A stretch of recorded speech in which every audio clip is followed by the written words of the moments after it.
Students, हमने MS word को लगभग जो भी इसके ऑप्शन से सारे के सारे कर लिए हैं। अब हम एमएस एक्सेल की ओर आ रहे हैं। एमएस एक्सेल में किस तरह से बिगिनिंग होगी। every single task is every single task is easy, just get the sound from inside। हर एक काम आसान है, केवल अंदर से आवाज आनी चाहिए। स्टूडेंट्स, इसमें कोई भी मुश्किल नहीं है। जिस तरह से एमएस वर्ड के सारे ऑप्शन हमने अच्छे से कर लिए हैं। अब हम एमएस एक्सेल की ओर जा रहे हैं कि एमएस एक्सेल होता क्या है। एक्चुअल में एमएस एक्सेल एक वैसा ही सॉफ्टवेयर है, एमएस ऑफिस सूट का एक पैकेज है। जिस तरह से एमएस वर्ड होता है, एमएस वर्ड, एमएस एक्सेल और पावर पॉइंट, बेसिकली ये तीन प्रोमिनेंट सॉफ्टवेयर्स होते हैं जिनको हमें करना, सॉफ्टवेयर पैकेजेस होते हैं जिनको हमें करना ज्यादा इंपॉर्टेंट है। इनका हमें अच्छे से आना चाहिए। बहुत सारे बच्चे एमएस वर्ड में तो काम कर लेते हैं, लेकिन वो एमएस एक्सेल में काम नहीं कर सकते। तो एमएस एक्सेल में काम नहीं कर सकते तो इसका मतलब है कि उनको एमएस एक्सेल नहीं आता है। स्टूडेंट, एमएस एक्सेल को अगर आप देखें एमएस वर्ड के कंपैरिजन में, मैं एमएस वर्ड को भी खोल देता हूँ, आपको थोड़ा सा कंपैरिजन होगा कि ये एमएस वर्ड की स्क्रीन है। एमएस वर्ड की स्क्रीन में भी ऑप्शन इसी तरह से दिख रहे हैं, लेकिन स्क्रीन जो आपको ब्लैंक दिख रही है। लेकिन एमएस एक्सेल में जो स्क्रीन है वो ब्लैंक नहीं दिख रही है, आपको इसमें रोज एंड कॉलम्स दिख रहे हैं। These are the different columns and these are different rows. Student, आपको इसको समझना है कि इसमें कॉलम्स एंड रोज का क्या रिलेशन होता है और किस तरह से इसमें वर्क किया जाता है।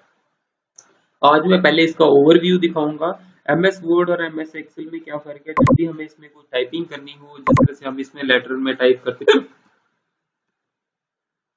To the chief education officer Ramban, इस तरह से आप इस पे काम करते थे। अब ये अगर मैं लेटर्स ठीक करना चाहूँ तो मेरे पास यहाँ पे ऑप्शन है लोअर केस, अपर केस और कैपिटल ईच। तो मैंने इसको ठीक कर दिया। लेकिन यही चीज अगर मैं यहाँ से कॉपी कर लेता हूँ, ध्यान देना, एमएस एक्सेल में ले जाता हूँ,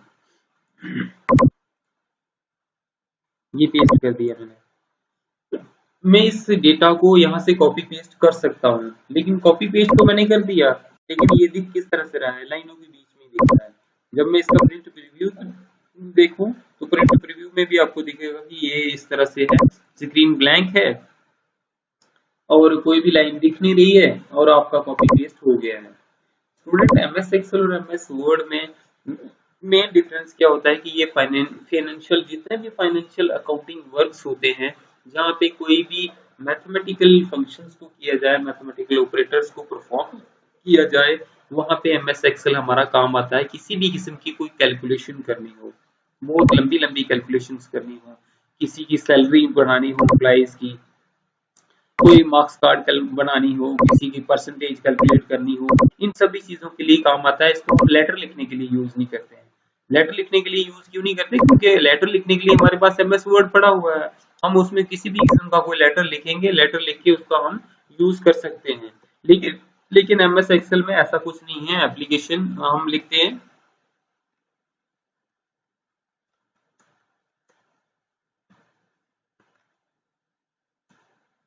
ये मैंने लिख दिया। अब मैं इसको कॉपी पेस्ट कर रहा हूं, जैसे मैंने पहले भी दिखा दिया आपको। मैं फिर से एक्सेल में ले जा रहा हूं, ये हो रहा है, लेकिन ये इस काम के लिए नहीं है। इस काम के लिए क्यों नहीं है, क्योंकि इसके जो ऑप्शंस हैं वो सारे के सारे डिफरेंट हैं। तो स्टूडेंट्स, अब हमने एक्सेल का ओवरव्यू थोड़ा सा देख लिया, जिसमें बटन्स जो सेम आपको दिख रहे हैं वैसा ही होम है, उसके बाद इंसर्ट है, पेज लेआउट भी है, फॉर्मूला है, डेटा है, रिव्यू है, व्यू है, ये सब चीजें आपको एक एक वन बाई वन करनी है। मैं सबसे पहले जो हमारे मेन ऑप्शंस रहते हैं उनके ऊपर आऊंगा। मैं इसको डिलीट कर रहा हूँ। एक एक चीज हम नॉर्मल पे, ये नॉर्मल हमारी स्क्रीन है और ये पेज लेआउट है।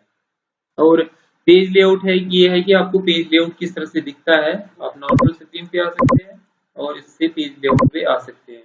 ये पेज लेआउट है कि पेज का स्क्रीन आपका कैसे देखेगा। दैट मीन्स टॉप पे आपको मार्जिन छूटेगा, यहाँ पे भी मार्जिन छूटेगा, यहाँ पे हेडर की जगह है, वहां हेडर आपको लगाना पड़ता था ना स्टूडेंट्स, ध्यान रखना। यहाँ पे हेडर लगाना नहीं पड़ता, यहाँ पे हेडर ऑलरेडी है। 3 लाइंस डिफरेंट डिफरेंट बनी हुई है, आप कोई भी डेटा इसमें लिख सकते हो। वे हेडर ऑलरेडी बने हुए हैं, आपको खाली क्लिक करना है और उसमें टाइप करना है। उसमें और इसमें इतना फर्क है। इस तरह से हेडर के साथ फुटर भी है, फुटर भी आप लगा सकते हो, पेज नंबर आएगा, कुछ भी आएगा। तो ये पेज आपको लेआउट इसलिए दिखाया है कि इस तरह से जब काम करोगे तो इस तरह से स्क्रीन आपके पास आएगी। ये पेज ब्रेक है, लेकिन ये काम करने के बाद ही ऑप्शंस दिखेंगे। तो मैं सबसे पहले नॉर्मल पेज पे आता हूँ, मैं सिंपली एक डॉक्यूमेंट छोटा सा बनाते हैं और उसके ऊपर काम करना सिखाता हूँ। For example, let us we take an example of one marks card की एग्जांपल लेते हैं छोटी सी। या कोई डिटेल बना रहे हैं हम, किसी किस्म की सिंपल डिटेल है। मार्क्स कार्ड थोड़ा सा कॉम्प्लिकेटेड रहेगा। Office of the principal government HSS Gandhari Ramgarh, लिख दिया। इसमें है क्या कि आपको इसको सिलेक्ट करना है, सिलेक्ट करके यहाँ तक ले जाना है और इसको साथ में मर्ज कर देना है। आप इसमें देखेंगे यहाँ मर्ज ऑप्शन आता है। इस मर्ज ऑप्शन से ये सारी की सारी लाइन्स हट गई, इसका साइज बढ़ गया। यहाँ से इसका साइज बढ़ा सकते हैं, यहाँ से इसको बोल्ड कर सकते हैं। ये ऑप्शन सेम है जैसे MS वर्ड में होते थे। उन ऑप्शंस में और इन ऑप्शन में कोई डिफरेंस नहीं है। अब आपने क्या करना है कि एक सिंपल सी डिटेल बनानी है। मैं मान लो एक सीरियल नंबर लिखता हूँ, तो मैंने कैप्स लॉक ऑफ कर लेते हैं। serial number, name of the student। अब आपने देखा स्टूडेंट, मैंने नेम ऑफ द स्टूडेंट लिखा है, लेकिन ये आपका जो नेम ऑफ द स्टूडेंट है दूसरे कॉलम में भी आ रहा है। आपके पास यहाँ पे आप चले जाओ कॉलम्स में, इसके पास एक एरोज आएंगे। जब भी आप इस कॉलम के ऊपर जाएंगे, ध्यान से माउस को लेके, मैं फिर से ले रहा हूँ, वापस लाके दिखा रहा हूँ। यहाँ पे इसको आपने ड्रैग करना है और ड्रैग करके स्मॉल कर देना है। जो स्मॉल होगा, जो बड़ा होगा उसको बड़ा कर देना है। ये थोड़ा बड़ा था मेरे पास, मैंने इसको बड़ा कर दिया। नेम ऑफ द स्टूडेंट के बाद मैं इसका रोल नंबर लिख रहा हूँ। कोई भी इस तरह की डिटेल बनानी हो, क्लास लिख रहा हूँ, सब्जेक्ट लिख रहा हूँ, मार्क्स लिख रहा हूँ। मैंने कोई एक डिटेल बनानी है बच्चों की। मार्क्स के बाद रिमार्क्स लिख रहा हूँ, रिमार्क्स लिख दिया। रिमार्क्स किस तरह से MS एक्सेल का जो आपका टॉपिक होगा, इसमें मैंने एक सिंपल डिटेल बनाई है। इसको मैं सारे को सिलेक्ट करके बोल्ड कर रहा हूँ, बोल्ड करके सेंटर कर रहा हूँ। ये मेरा सेंटर हो गया है।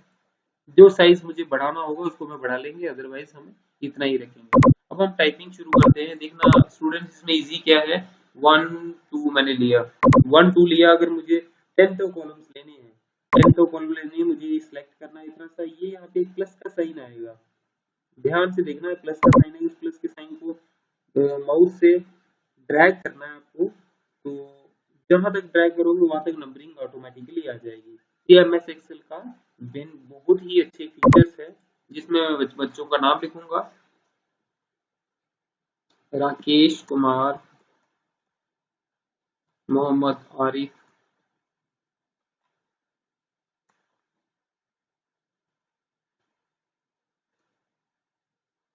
सानिया खान, मोहम्मद यूसुफ, काजल देवी। ये सब चीजें मैंने लिख दी। अब मैं रोल नंबर्स लिख रहा हूँ, उसमें रोल नंबर्स फॉर एग्जांपल मैंने लिख दिया 201। अगर आपको सारे बच्चों के रोल नंबर्स लिखने हैं तो मैं रोल नंबर को टैग कर लेता हूँ, 202 लिख दिया। और 202 के बाद मैं इस तरह से ले लिया। अब मैं इसको ड्रैग करूंगा, जितने भी रोल नंबर्स लेने होंगे आप आराम से रोल नंबर्स ले सकते हैं। मैंने यहाँ तक ले लिए। अब क्लास इसकी 12th है, सारे बच्चों की क्लास 12th ही है। आपको कितना इजी हो जाएगा, आप इसकी 12th को सिलेक्ट करके नीचे तक ले जा सकते हैं। और जब आप इसको लेंगे तो ये नंबरिंग चेंज हो जाएगी।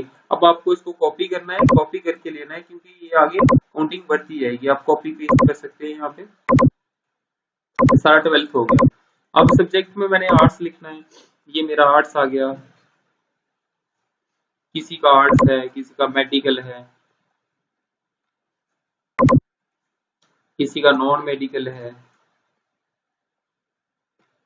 इस तरह से इसके सब्जेक्ट हैं। अब इसका अगर यही है तो मैं इसको फिर से कॉपी कर लेता हूँ, और ये आर्ट्स है तो उसको मैं copy कर लेता हूँ।